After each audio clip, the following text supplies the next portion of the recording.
Evet, yavaş yavaş başlayalım egzersizlere. Yaman Bey de geldi. Burada olmanızı özellikle istedim. Eşi olarak size hareketleri öğrenirseniz çok iyi olur. Ben olmadığım zamanlarda tekrarlarsınız. Bu süreçte hareketlerin tekrarı çok mühim. Ben kendim yaparım. Yani öğrenince. Belli ki yalnız başına yapamayacağını söylüyor Belgin Hanım. Yanlış mıyım? Öyle, haklısınız. Hareketlerde hata payımızın olmaması gerekiyor. Başlayalım mı?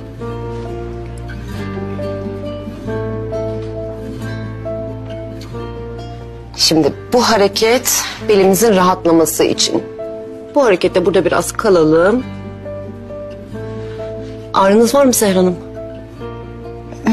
Yok, çok değil, birazcık.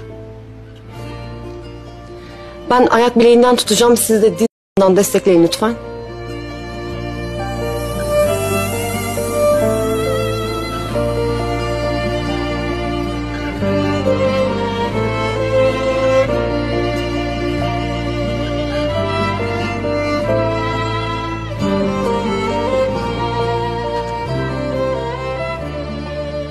Tamam.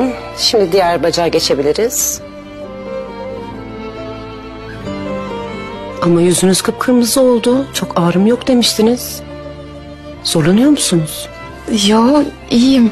Alışıyorum ya, ondandır.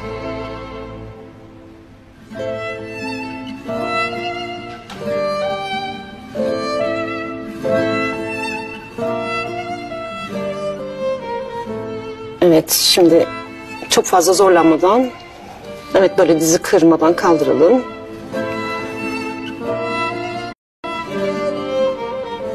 Şimdi biraz da burada kalacağız.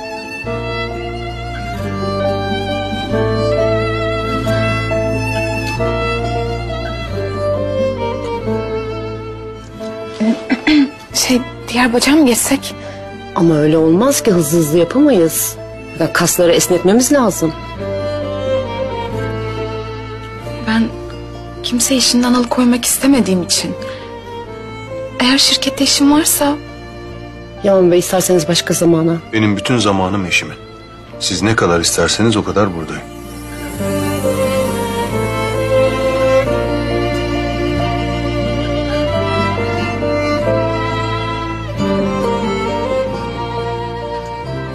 Hadi şimdi biraz kalkmayı deneyelim.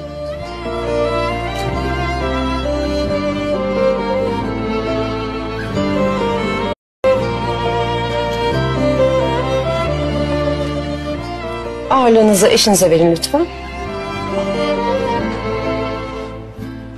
Ağırlığınızı eşinize vermediğiniz için canınız acıyor. Bazen böyle hastalarımızda güven problemi olabiliyor. Biz o aşamaları çoktan atlattık. Eşim bana güveniyor. Öyle değil mi?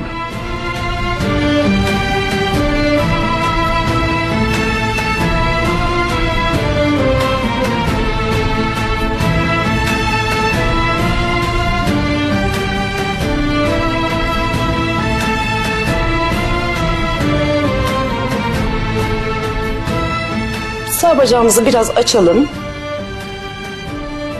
İşte böyle.